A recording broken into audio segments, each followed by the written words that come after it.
Hey everyone, welcome back. In today's video, I'm going to show you how you can remove bloatware from your computer device in a very simple way. I will going to introduce you with an app called Repair Kit. It will going to automatically remove your bloatware just simply running the command. I already made a video how you can download and install this application. If you didn't watch that video, it will going to suggest it after the video end. From there, you can simply watch how you can download and install this app. Well, going to give you the link. Don't forget to check the video description.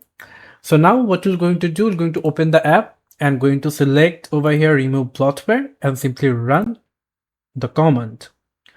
After clicking on that, you can see it's running and repair. And as you can see that automatic repairs have been completed. And it removed our bloatware from my computer device in a very simple way.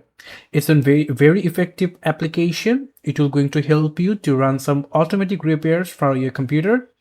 If it doesn't work, then you can simply comment below. I will going to give you a manual description how you can simply remove bloatware by manually. Thank you so much for watching. I hope to see you for another videos. Till then, goodbye.